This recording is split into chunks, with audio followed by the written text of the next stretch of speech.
Greetings, GMs. My name is Liana May. Today is May 10th, 2012. This is an update video of a game that I'm working on. The game doesn't really have any name, not right now anyways. So I'm not really sure what to call it, but at the beginning of the game you get this tent right here, and you can move it around like so, and you can rotate it. This tent is going to be your home, but it's only temporary. In order to go inside of the tent, you need to toggle furnish mode, and in order to do that, you have to go to Ability, Furnish. So that toggles furnish mode off, and then you can go inside of the tent.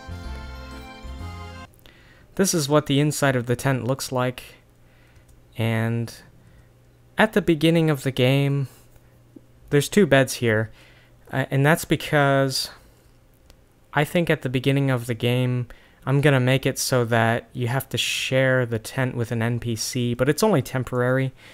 So one of these beds would be theirs, and the other bed would be yours. You can't place any furniture in the tent, unfortunately, but you can sleep in the bed. That's about the only thing you can do. And sleeping in beds gives you a benefit.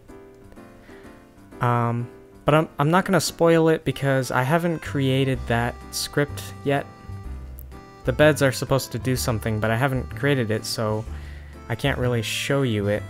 Show you what happens when you sleep in a bed. Maybe in the next update I'll show you once I create it. You can upgrade your home, or rather purchase a new home by going up to this mailbox. And instead of money, what you have to do is you deposit a resource, and the resource that it takes is wood. You can harvest wood by farming trees. What you do is you buy seeds or sprouts or whatever, and you just plant them, and then once they're fully grown you can harvest wood. I just so happen to have 99 pieces of wood in my inventory, so I can go ahead and deposit some wood. The first house takes 15 wood to build, and once you deposit the wood, what you have to do then is go back to the mailbox and send a letter. I'm not exactly sure who you're sending a letter to, but in any case, you upgrade house. It gives you a little confirmation message there. I'm gonna change that. It's not supposed to say grats, but so there it is. There's my log cabin. This is my new home. It's a 3x3 on the outside, and on the inside we can go inside. On the inside it's also 3x3. 1, 2, 3, 1, 2, 3. It's a lot smaller than the tent, but that's okay because we can upgrade the house if we want to. The benefit of having a house is that you can place furniture in it, as opposed to the tent, which you can't really do anything with that. In order to upgrade the house, you just basically do the same thing, but instead of 15 wood, the next upgrade takes 30 wood. The cost of how much wood the upgrades cost goes up twice the amount. So the first house takes 15 wood, second house takes 30 wood, and the third house takes 60 wood. And then the fourth house takes 120 wood, and so on and so forth.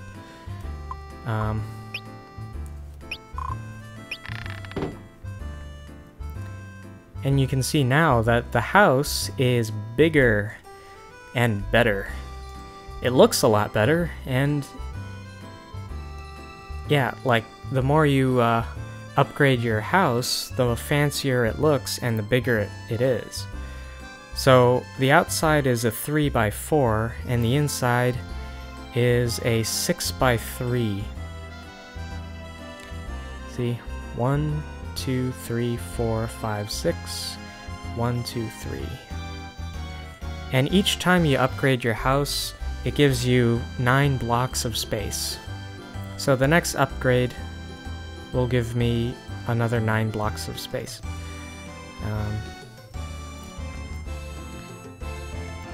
So I'm pretty excited about that. I'm pretty happy with this so far. And also, the maximum size house you can have, the maximum interior size that you can have is a 9 by 9, which is very big. 9 by 9 is pretty big. Currently, you can only upgrade your house up to a 6 by 6, but I think when I finalize the game, it'll be the maximum size will be a 9 by 9. Okay, now I'm gonna talk about crafting, which is the big thing, the big daddy thing that I created. Took me a long time to create this thing. What you do is you go to the mailbox and you select workshop, and it warps you to a workshop. You have a little bit of a cutscene there. These are categories of what you can create. You can refine resources. So like, for example, iron ore. You can take iron ore that you mine from rocks and then refine them and smelt them into iron ingots. So that's what resources is. Carpentry is furniture and floor tiles. Artificing is jewelry, so you can create accessories and wear them, and they do different things. They give you benefits. They might increase your chances of finding rare items, or they might, I don't know, give you a better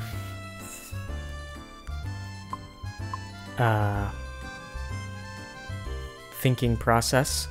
Dyes, you can create dyes, and what you do with those is you dye wool floor tiles.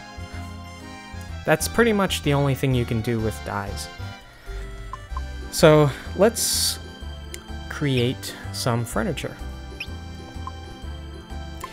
And the order in which items appear in the list of furniture seems a bit arbitrary, because it doesn't seem to look like they're ordered in any sort of way. Like they're not ordered alphabetically.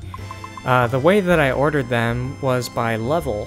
I have a spreadsheet on my computer, and I ordered the pieces of furniture in order by level. I probably should have mentioned this, but in the game you do have a level of carpentry, and the more you create items, the more your level goes up. At the start of the game, you start at level 1, and you can create logs and lumber and bonfires. At level 2, you can create a plate. At level 3, you can create a mug, and at level 4, you can create a torch, and so on and so forth. So each level that you gain, you create one more item. But at level 1, you can create 3 items. So lumber. And there's sort of an animation that I created to go with that. I wasn't really sure what to create, but in the end, I just decided on a hammer smashing a sword. Not really sure why I created that, but it looks cool, so I'm keeping it. What else? Vase. Yeah, even though I'm creating a vase, it's a hammer smashing a sword. I know that seems kind of weird, but I'm also going to create some floor tiles, some nailed wood. Oops, wait. And stapled. Okay, and I'm gonna exit.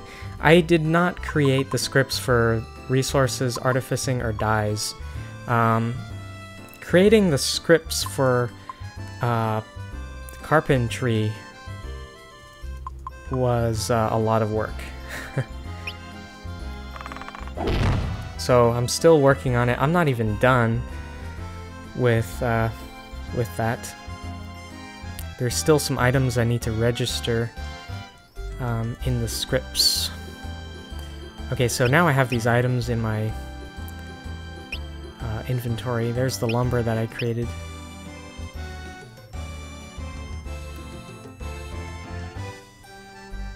So, there it is. Okay.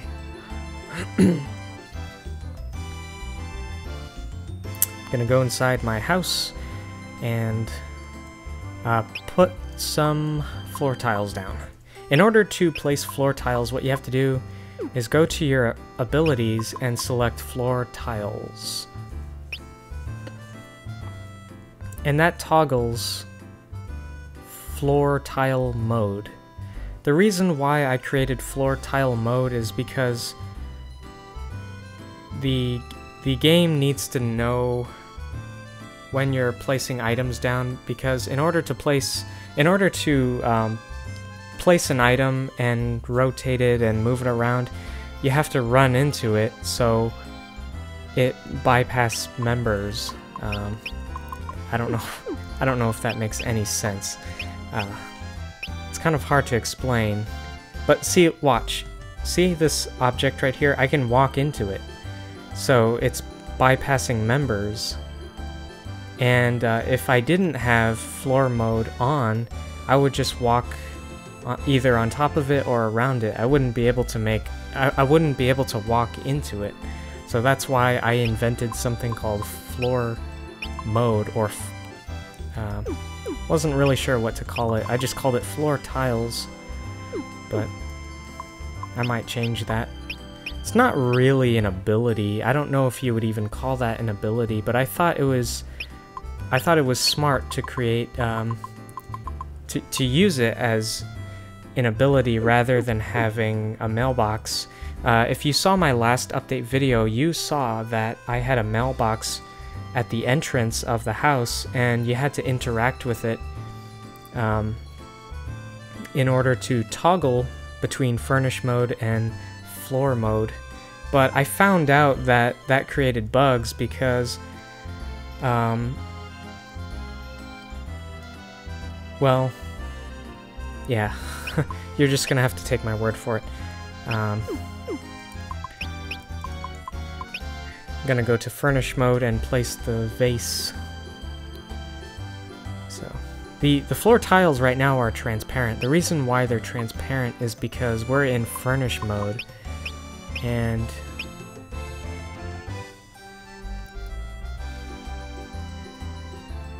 so here's the vase, and whoops.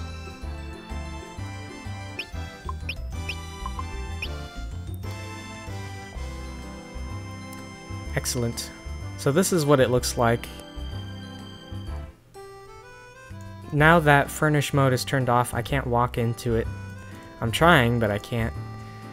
So I had this idea a while back that wouldn't it be cool to interact with objects that you create? Like, for example, if you make an armoire or a dresser, wouldn't it be cool to open them up and put items in there, and, you know, just silly stuff like that that doesn't really...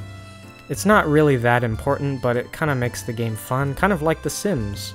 You know, you play The Sims and you interact with objects, and some objects don't really have any purpose or meaning, but you just interact with them anyways because you can, and it's fun. So I thought, you know, maybe I should do something like that. I haven't done that yet, not in this update.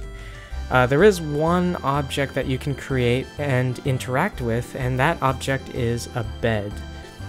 But right now, beds, sleeping on beds don't really have any benefit. They don't do anything, but they will do something in the future. And I will show that later on once I create it. And it's going to be really fun, really exciting. I'm not really sure what to talk about now. You can see I have all these other abilities. Oh yeah, I forgot to show you this ability. It's an ability called Put Away. I already showed you this in the previous update, but I'm gonna show you it again because this time I'm not using the mailbox, I'm using an ability. So I can go to ability and put away. And what that does is it puts the item back into your inventory. And I also have an ability called Put All Away, and the purpose of this ability is not what you might think. Yes, it is to put away all the furniture, but the reason why I created that ability is not what you might think. I created this ability to prevent bugs. So if you have a piece of furniture spazzing out, which can happen, it doesn't happen very often, it's very rare, but if a piece of furniture just happens to be spazzing out, you should be able to select the ability called Put All Away, and it'll put all the items in your inventory. I haven't created that ability yet, so you can't really use it, unfortunately, but I will try to create that later on. There is going to be another ability called Reset Height, and that's again another ability to prevent bugs, because once a piece of furniture is up in the air, you won't be able to retrieve it back, ever. It's like permanent. So in order to fix that, you have to reset the height. Make it so that furniture can go back down on the ground. So I am going to create something like that later on. And you can see the additional abilities called Identify and Dig. Those are completely separate. They have nothing to do with furnishing a house. Originally, when I started creating this game, Dig was the first ability that I created, and what that did was you can go anywhere in the world, like you can travel anywhere you want, and then select Dig, and you find random items. You never know what you're gonna get. Sometimes you might find a rock, sometimes you might find money, sometimes you might find other resources. I think I'm gonna implement that in the game later on. Identify was another ability, the very second ability that I ever created in the game.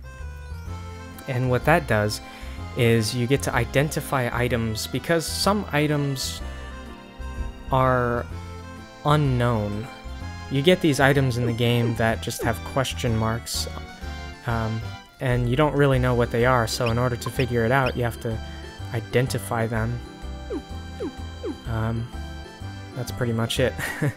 It's nothing too exciting, but... So yeah, that's all I really wanted to show you. Thank you for watching this update video, and I wish you all the best on your RPG Maker 2 projects. Thank you for subscribing. I love you. See ya.